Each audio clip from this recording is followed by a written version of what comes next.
व्रज 84 कोस 66 अरब तीर्थ। वृंदावन, मथुरा, गोकुल, नंदगांव, बरसाना, गोवर्धन सहित वे सभी जगह जहां श्री कृष्ण जी का बचपन बीता और आज भी जहां उनको महसूस किया जा सकता है, जैसे कि सांकोर आदि में, वह सब ब्रज 84 कोस का हिस्सा है।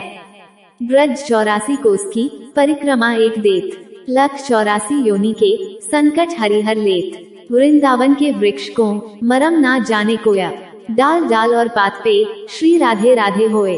आइए जानते हैं इसके बारे में विस्तार से।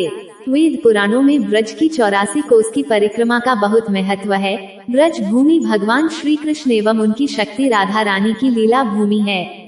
इस परिक्रमा के बारे में वाराह पुराण में बताया गया है कि पृथ्वी पर 66 अरब तीर्थ हैं और वे सभी चातुर्मास में ब्रज में आकर निवास करते हैं।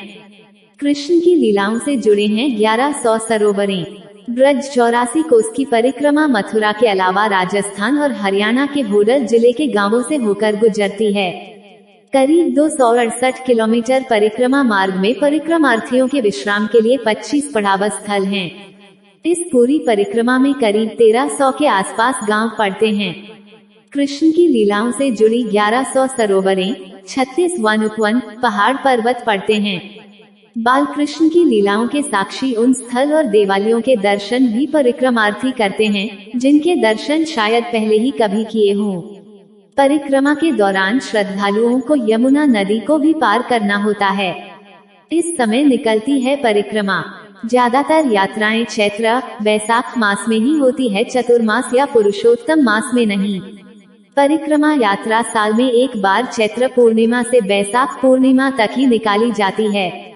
कुछ लोग आश्विन माह में विजयादशमी के पश्चात शरद काल में परिक्रमा आरंभ करते हैं। शैव और वैष्णवों में परिक्रमा के अलग अलग समय है। क्या है महत्व? मान्यता है कि भगवान श्री कृष्ण ने मैया यशोदा और नंद बाबा के दर्शनों के लिए सभी तीर्थों को ब्रज में ही बुला लिया था। 84 कोस की परिक्रमा लगाने से 84 लाख योनियों से छुटकारा पाने के लिए है। परिक्रमा लगाने से एक एक कदम पर जन्म जन्मांतर के पाप नष्ट हो जाते हैं। शास्त्रों में ये भी कहा गया है कि इस परिक्रमा के करने वालों को एक एक कदम पर अश्वमेध यज्ञ का फल मिलता है। साथ ही जो व्यक्ति इस परिक्रमा को लगाता है, उस व्यक्ति को निश्चित ही मोक्ष की प्राप्ति होती है। गर्ग संहिता में कहा गया है कि यशोदा मैया और नंद बाबा ने भगवान श्री कृष्ण से 4 धाम की यात्रा की इच्छा जाहिर की, तो भगवान श्री कृष्ण ने कहा कि आप बुजुर्ग हो गए हैं, इसलिए मैं आपके लिए यही सभी तीर्थों और 4 धामों को आह्वान कर बुला देता हूँ। उसी समय से केदारनाथ और बद्रीनाथ भी यहाँ मौजूद हो गए। 84 कोस के अंदर राजस्थान की सीमा पर मौजूद पहाड़ पर केदारनाथ का मंदिर है। इसके अलावा गुप्त काशी, यमुनोत्री और गंगोत्री के भी दर्शन यहाँ श्रद्धालुओं को होते हैं। तत्पश्चात यशोदा मैया व नंद बाबा ने उनकी परिक्रमा की। तभी से ब्रज में 84 कोस की परिक्रमा की शुरुआत मानी जाती है। ये यात्रा 7 दिनों में पूरी होती है। ब्रज 84 कोस परिक्रमा में आने वाले स्थान इस प्रकार है।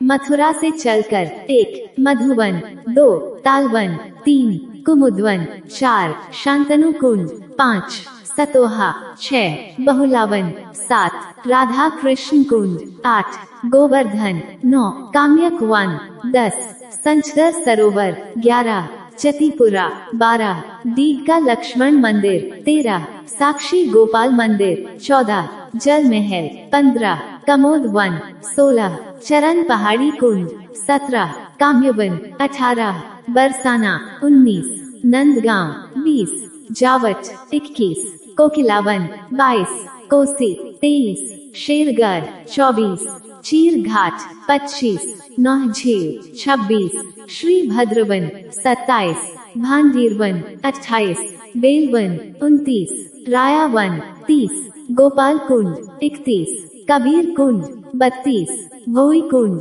33 ग्राम पाडरारी के वनखरी में शिव मंदिर, 34 दाऊजी, 35 महावन, 36 ब्रह्मांड घाट, 37 चिंताहरण महादेव, 38 गोकुल, 39 लोहवन, 40 वृंदावन के मार्ग में आने वाले तमाम पौराणिक स्थल हैं। 41 चमेली वन, 42 शिक्षई। जय जय श्री राधेश्याम। सत्य सनातन धर्म की जय।